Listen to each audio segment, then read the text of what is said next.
Checking the sound.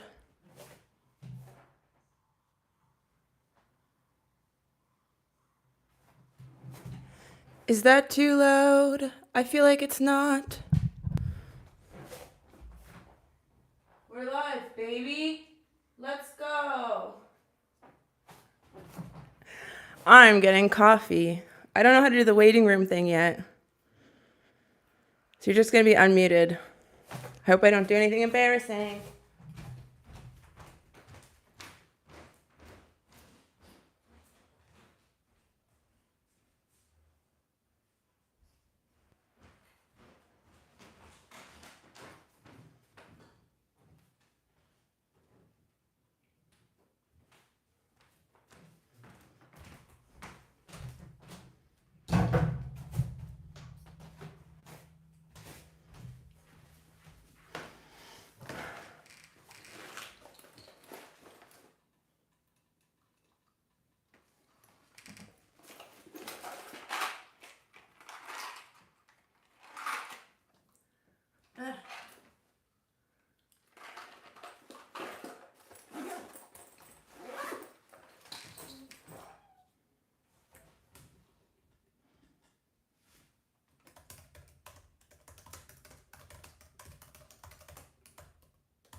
Hello, two people.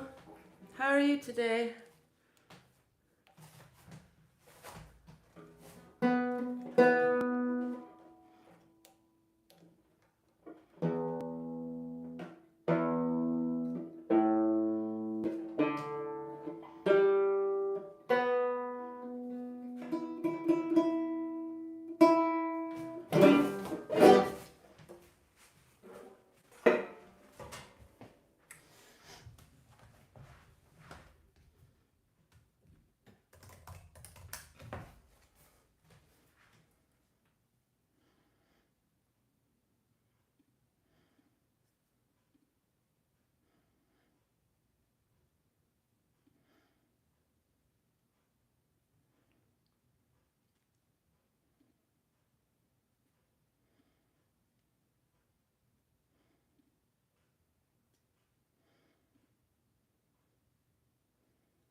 Hi! I can see the chat now on my computer.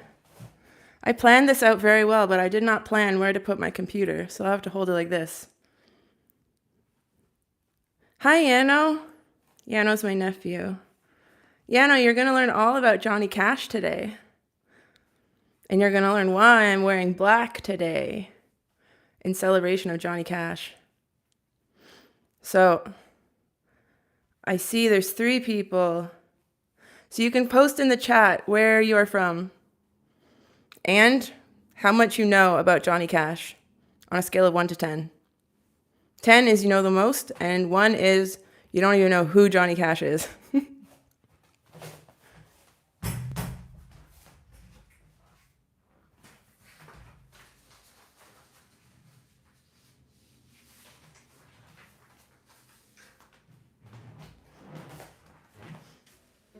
The first song that I'm doing is called Man in Black. It's a song he recorded in 1971. It was released on the album Man in Black. It's basically a song where he politicizes wearing black. He talks about wearing black in mourning for the soldiers in Vietnam and for the Vietnamese. He talks about how he wears black for the poor. He wears black for prisoners. Yeah. So it's about him talking about wearing black.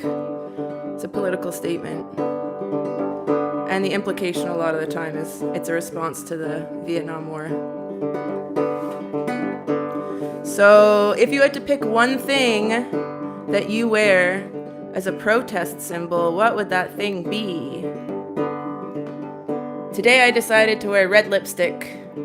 And I remembered after that during World War II, red lipstick was an anti-fascist symbol. Also, do I have lipstick in my teeth? Oh no, I don't. I'm good. I usually do. Because Hitler didn't want, he said women shouldn't wear makeup. So then what women in Allied countries did was wear red lipstick. And red lipstick was even marketed as anti-fascist by cosmetics companies, which is kind of funny.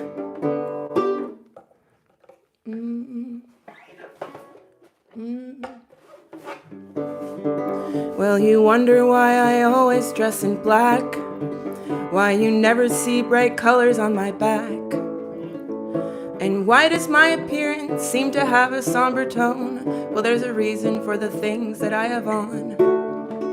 I wear black for the poor and the beaten down, living in the helpless, hungry side of town. I wear it for the prisoner who's long paid for his crimes, but is there 'cause he's a victim of the times. I wear black for those who've never read or listened to the words that Jesus said about the road to happiness through love and charity.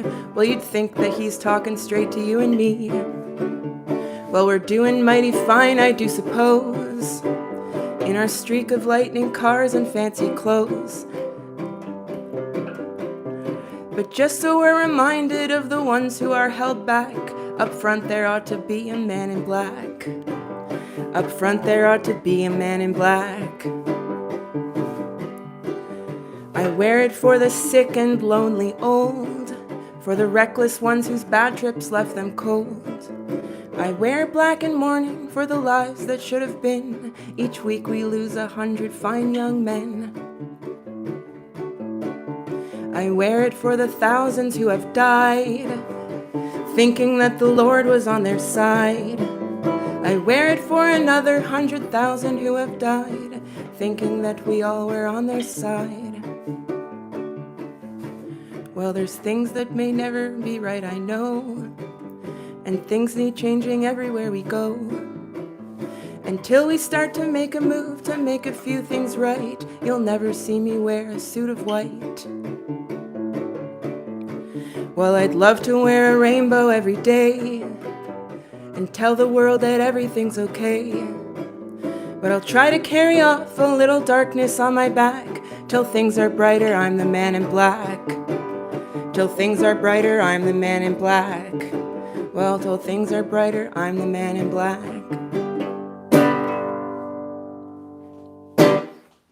Excellent. I'm going to look at the chat now. And also, please tell me about the sound.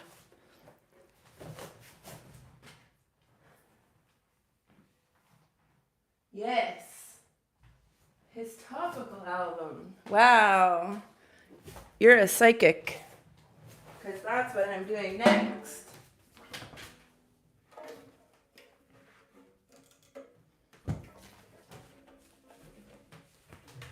I got all my most sarcastic instruments for that song.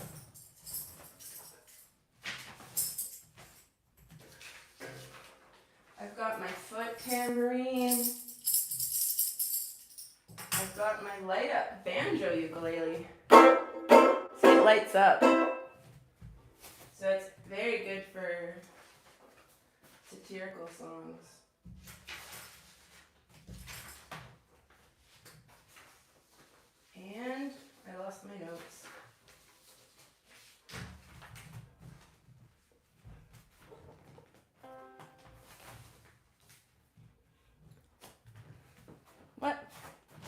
Okay, one sec, sorry.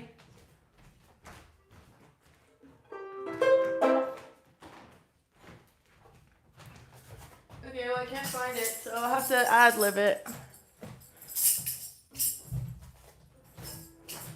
So this next song is from Johnny Cash's 1964 album Bitter Tears, which was a topical album about Indigenous rights, resistance, broken treaties, and dispossession, and racism.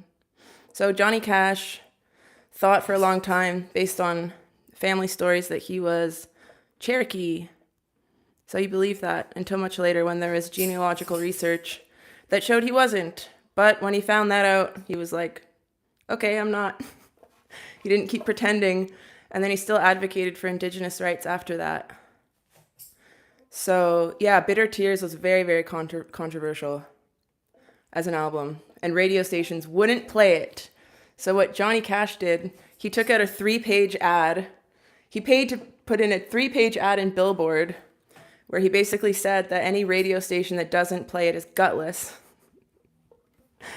And was telling everyone to play the Ballad of Ira Hayes, which is a song about Ira Hayes, who was a guy that was famous, an Indigenous guy. He was famous for being the guy that planted the American flag in Iwo Jima in Japan during a battle in World War II. And then after that was basically ostracized and not supported by anyone because he was a veteran. So Johnny Cash did a lot of work to try to get that song played, and it reached like number 3 on the country charts. And it's now listed as one of the best country songs of all time. So that's pretty cool. But this next song I'm playing is my favorite Johnny Cash song, which I just learned was not written by Johnny Cash. It was written by a folk singer from the 60s called Peter Lafarge, who said he was Indigenous but wasn't. So that's not great. So it's about Custer's last stand. So Custer, and this song he's called the General, but I think he's a lieutenant. But I'll call him a general. So General Custer, he is mythologized as being this tragic martyr because he basically tried to go in and, with the military, take over a piece of native land called the Black Hill, I think, because there was a treaty that said basically the Indigenous people, the Lakota, Northern Cheyenne, and Arapaho people have that land. But then the U.S. government found out that there's gold on that land, so they sent General Custer in to take that land back. And so Crazy Horse, Sitting Bull, and Gall, who are all leaders, were like, So Custer, the absolute legend that he is, he completely underestimated how many men that they had. They had like thousands, and they were just waiting to ambush them. So this song basically reframes the whole thing. So Custer is not a martyr who fought for the United States. And, he wasn't a true patriot. He was a guy that failed. He was a failed colonizer. And failed colonizers' songs are my favorite songs. So that's why I love this song.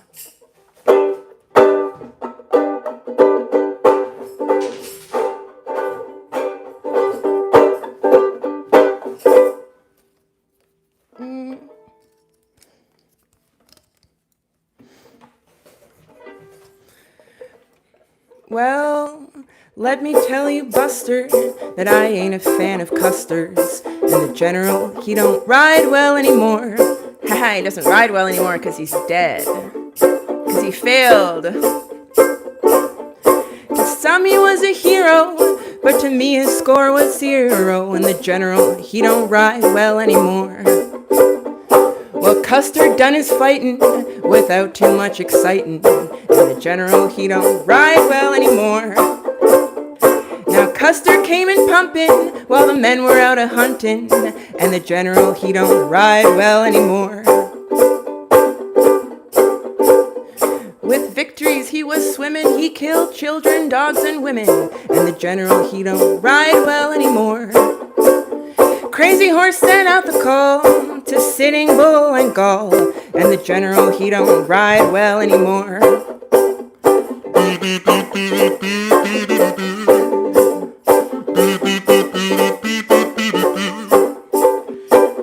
I think it looks very sarcastic.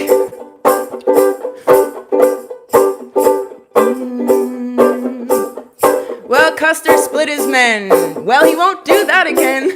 And the general, he don't ride well anymore. 10,000 warriors waited, they were unanticipated. And the general, he don't ride well anymore. And the general, he don't ride well anymore. It's not called a native victory, but a bloody massacre. And the general, he don't ride well anymore. There might have been more enthusing if the natives had been losing, but the general, he don't ride well anymore. This is my favorite one. It talks about his hair and how shiny his hair was, and I want to know what his conditioner was. It's too bad we can't ask him because he's dead. General George A. Custer, all his yellow hair had luster, and the general, he don't ride well anymore. For now the general's silent, he got barbered violent, and the general, he don't ride well anymore. And the general, he don't ride well anymore. And the general, he don't ride well anymore.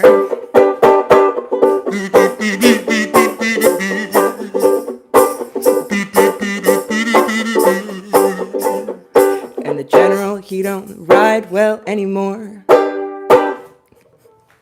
Excellent. So I don't know if I asked you this, but what is your favorite sarcastic protest song? This is my favorite. So you can respond in the chat. What's your favorite satirical song? I don't call satirical songs satirical. I call them sarcastic songs because that's what they are.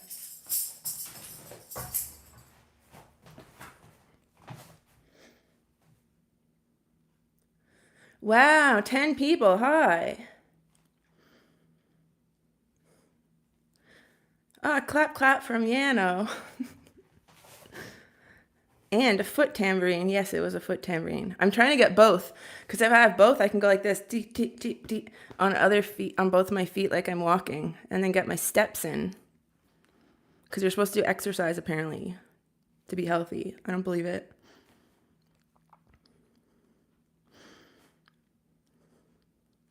Yeah, Bitter Tears is the best. Not a lot of songs I could figure out how to sing on there, though. But yeah, The Talking Leaves, amazing. And As Long as the Grass Shall Grow. That's a good one. Ballad of Ira Hayes. It's a banger. It's just an album of back-to-back bangers, basically. Oh, yeah, poor General Custer. Aw. I just love how when white men fail at stuff, they get mythologized. Like John Franklin, who tried to discover the Northwest Passage, but he got lost and then died. And there's a whole song about it that's very popular in Canada called Northwest Passage, about how he's like a hero. So, I Kill, Therefore I Am by Phil Oakes is your favorite sarcastic protest song. Yeah, I haven't listened to that in a long time, but I'm gonna. Oh yeah, Love Me, I'm a Liberal. Yeah, Phil Oakes for sure. Draft Dodgers Rag, pretty sarcastic. You are all very good at failing and dying.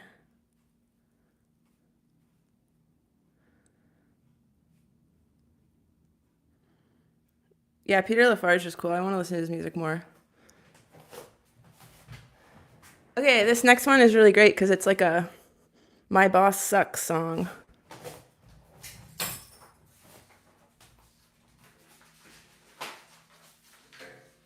And I do need a script for this one. So yeah, this song came out in 1972 on his album Any Old Wind That Blows. And it was written by Jerry Chestnut. It's basically a My Boss Sucks song. And so the narrator in the song basically is dealing with this boss for 29 years. And the song is about the day he retires. So he has all this pent up anger that he's been building for 29 years of this boss treating him badly. So the end of the song, I don't know if I should say it because there's a kid listening, but you can plug his ears. Okay, plug his ears. Okay, are his ears plugged? Okay, good. So yeah, at the end of the song, he beats up his boss. Yeah, it's called Oni. So yeah. And in the chat, I want you to describe your worst job using 3 emojis. And I will try to guess what the job is based on the 3 emojis you give me. That's the game. We're doing a game. So Johnny Cash starts this song by saying, I dedicate this song to the working man, for every man that puts in 8 or 10 hard hours a day of work and toil and sweat, always got somebody looking down his neck. I wish I could do his accent.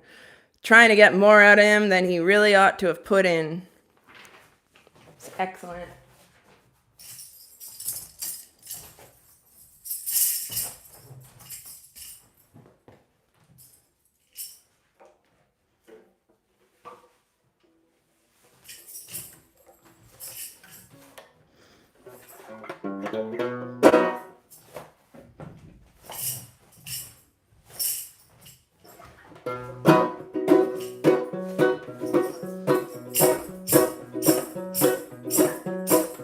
After 29 young years of working in this shop with Oni standing over me, today when that old whistle blows, I'll check in all my gear and I'll retire.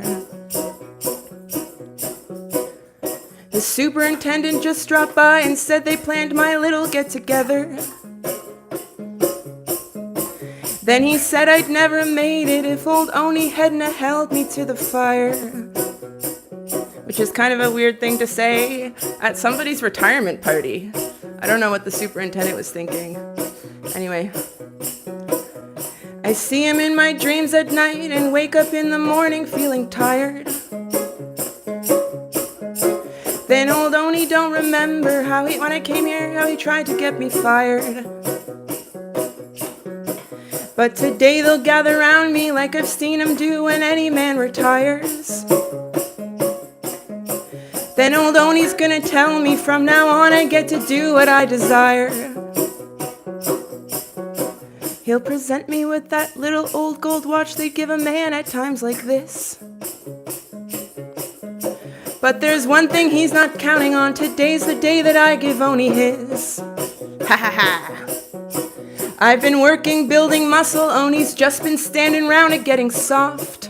Ha, I dig at the boss. Nice. And today about 4:30 I'll make up for every good night's sleep I've lost. When I'm gone I'll be remembered as the working man who put his point across. With a right hand full of knuckles, today I show old Oni who's the boss. What time is it? 4:30? Hey Oni!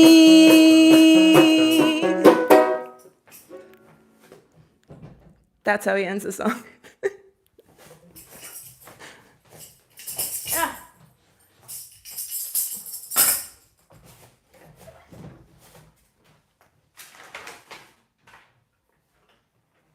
Oh, chat. There's so many chats.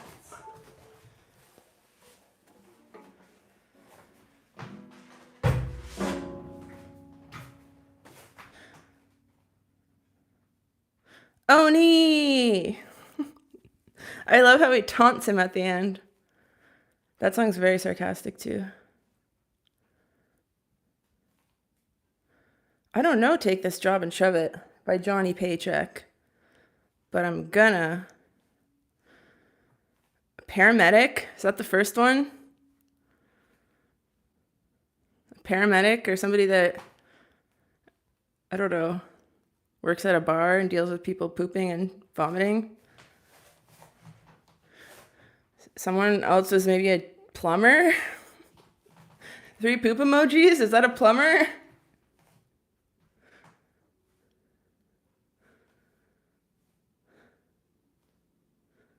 Okay, well, the next one's my mom. It's a pill, an emoji of a doctor, and a 24-hour clinic?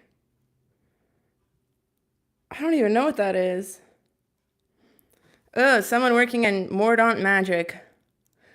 Working as a, what is it called where you have to call people as a job? In sales. Telemarketer. And Scott's Monona horse said cool sunglasses and then finger guns. So like a sunglasses salesman.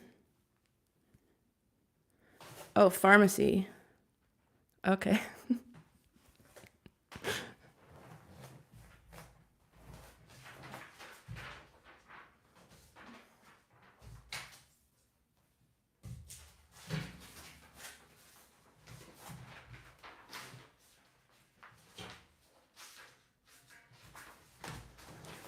So yeah, Johnny Cash did a lot of prison concerts. So I know of 3 prison concerts that he did. He did San Quentin, and then he did Folsom Prison, obviously. And then he did one in Sweden called Pa Österåker. I hope I'm pronouncing that right. So this next song is from his live album at the Swedish prison. So yeah, he's performing for prisoners in a prison. And so part of the difficulty with doing a Johnny Cash stream is that a lot of his songs aren't protest songs, but they are protest songs in the context in which he sings them. So he does all these prison concerts to humanize prisoners. So that's political. So yeah, this song is about a man who's arrested for drug possession, and he's put in jail while he's waiting for trial. He hasn't been convicted of anything, and the guards basically humiliate him by stripping him, cutting his hair. And then the next morning, Jacob died by not being alive, by his own,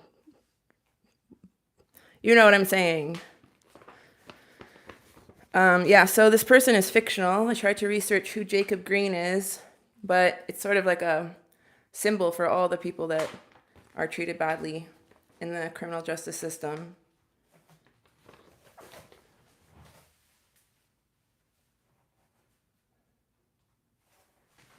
Yeah, Swedish prison's very obscure. I wonder why I picked Sweden. Probably because it's a bad prison.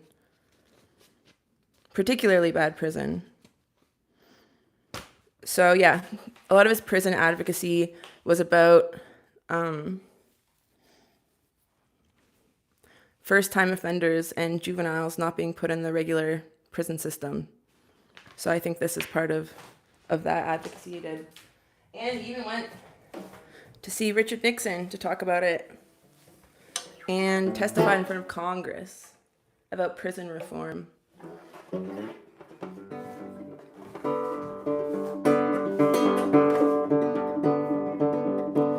Jacob Green got busted for possession. Next morning early, he appeared in court. But he was sent to jail to wait to be tried at some later date. Next morning early, there came a sad report. At the jail, they took away his clothes to shame him and to make sure great Jacob Green had no pride left. They cut off all his hair. Today they found him hanging there, afraid to face the day he killed himself. It happened yesterday, and if you turn your head away, somewhere in some dirty hole, the scene will be rerun. Not only for Jacob Green, but many more you've never seen. It could be someone that you love gets done like Jacob Green got done. It could be someone that you love gets done like Jacob Green got done. Jacob's father hired a team of lawyers. Inspections and long inquiries were held. The sheriff then retired, and the paper said 2 guards were fired. They put a brand new coat of paint on Jacob's cell. But like a tomb that looked so white and shiny, Inside you'll find corruption never seen. And somewhere there tonight, in a dirty cell without a light, there will be locked up another Jacob Green. It happened yesterday, and if you turn your head away, somewhere in some dirty hole, the scene will be rerun. Not only Jacob Green, but many more you've never seen. It could be someone that you love gets done like Jacob Green got done. It could be someone else you love got done like Jacob Green got done. It could be someone that you love gets done like Jacob Green got done.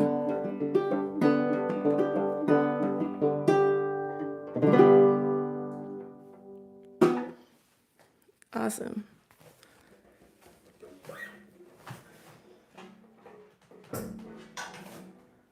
And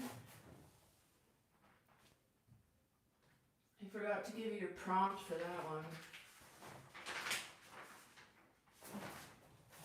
What's your favorite song that tells a tragic story? Mine is Hurricane by Bob Dylan. I loved that song when I was 8. It was songs like that that got me into social justice, I think. So the Hurricane song by Bob Dylan and the Hurricane movie with Denzel Washington.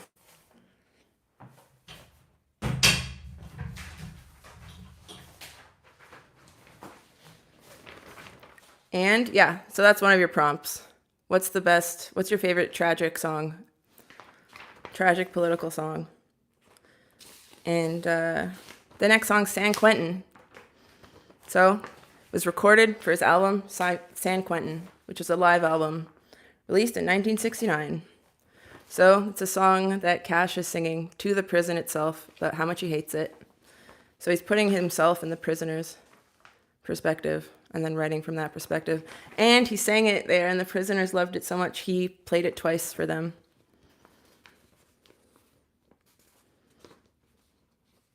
I said all this stuff already.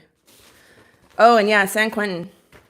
He released this guy that wrote a song for him that he sang at Folsom Prison.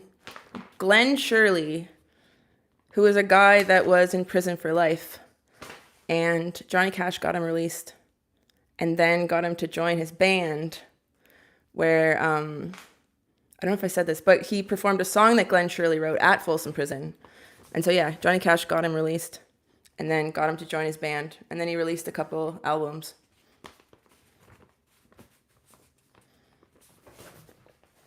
Yes. Your question for this is, what building would you write a hate song about?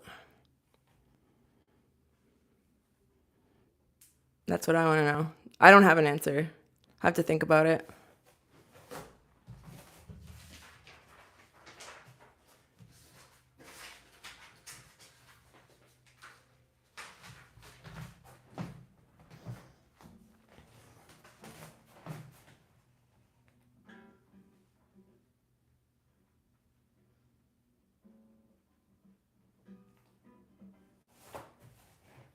Yeah, Lonesome Death of Hattie Carroll. It's a good song.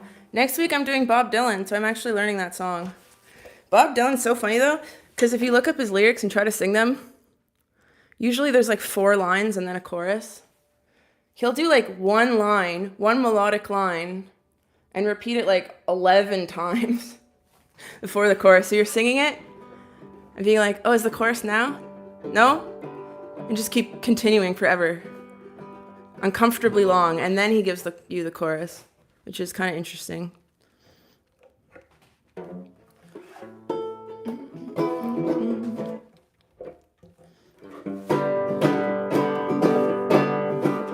San Quentin, you've been living hell to me. You've blistered me since 1963. I've seen him come and go, and I've seen him die. And long ago I stopped asking why. San Quentin, I hate every inch of you. You've cut me and you've scarred me through and through. I'll walk out a weaker, wiser man. Mr. Congressman, you can't understand. It's so funny. He's writing about a building. Well, he's writing about the prison, which is a building. San Quentin, what good do you think you do? Do you think that I'll be different when you're through? You bend my heart and mind and you warp my soul, and your stone walls turn my blood a little cold. This is the best part. San Quentin, may you rot and burn in hell. May your walls fall and may I live to tell. May all the world forget you ever stood, and may the world regret that you did no good. And may all the world regret you did no good. That's the line. May all the world regret you did no good. San Quentin, I hate every inch of you.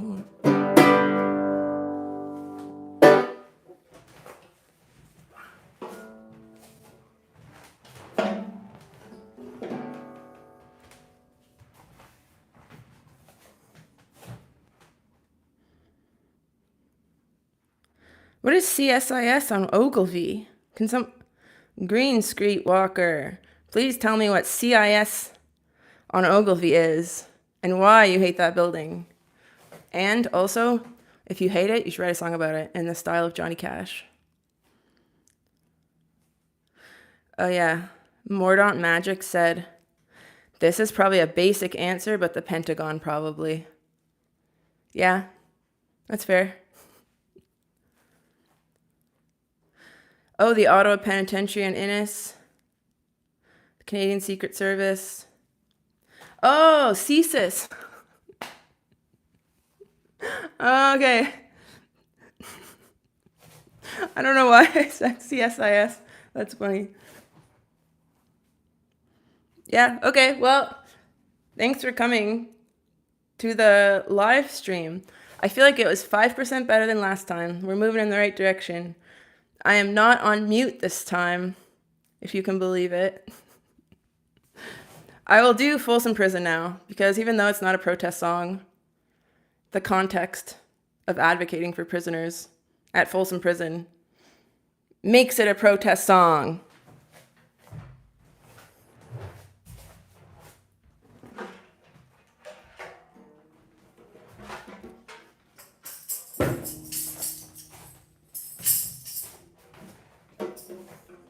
And it's so funny because he became obsessed with Folsom Prison because of this film that came out, a narrative film about Folsom Prison. So he just watched a movie and was like, okay, prisoners' rights, that's what I'm going to do for the rest of my life. I hear that train a-comin', it's rolling round the bend. I ain't seen the sunshine since I don't know when. I'm stuck in Folsom Prison, and time keeps dragging on. When I hear the train a-rollin', all down to San Anton. When I was just a baby, my mama told me, son, always be a good boy, don't ever play with guns. But I shot a man in Reno just to watch him die.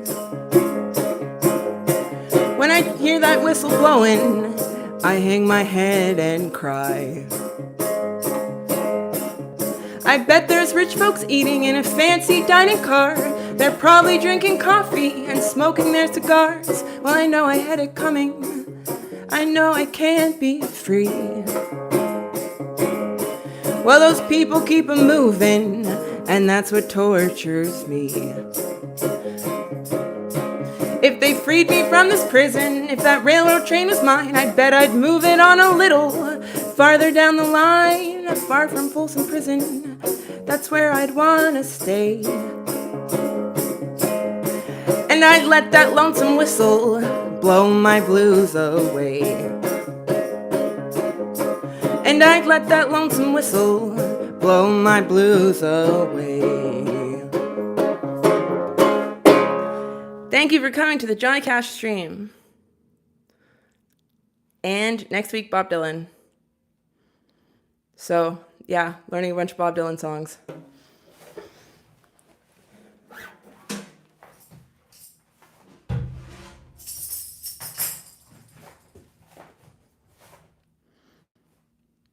Sunday mornings are for cartoons and then protest streams.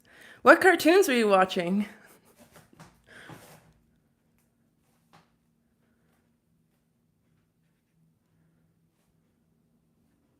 Yes. A little Phil Oakes wouldn't hurt. Wow. Well, I'm doing it once a month. So it's going. Next week's Bob Dylan. The week after is Irish Rebel songs. I feel like I'll have to tread lightly. And then the week after that's Phil Oakes. Because every Monday is Phil Oakes. No. The first Sunday of the month is Phil Oakes. And there's a different theme for the Phil Oakes ones. So the theme for this one is his anti-war songs. So I'm going to do like I Ain't Marching Anymore, Draft Dodgers Rag, maybe War is Over. I don't know. Anyway, send me songs that you like that are anti-war songs.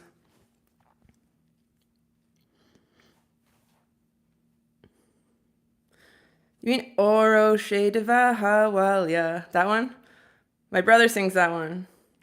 Oh, is that my brother talking to me? Oh, no, it's someone else. Yeah, what is that song about? Oro She Devahawalia. Yes, French language lumberjack songs. I'll add that to my list. Yeah, I'm excited. Next month, I'm doing Leadbelly, Tracy Chapman, Dolly Parton, at some point, John Prine, and Melvina Reynolds, and Peggy Seeger. So,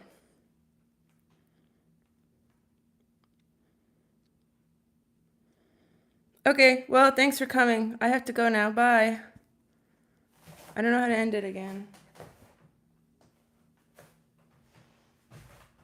You can just keep talking in the chat while I get ready to finish what you're saying, because I don't want to cut you off.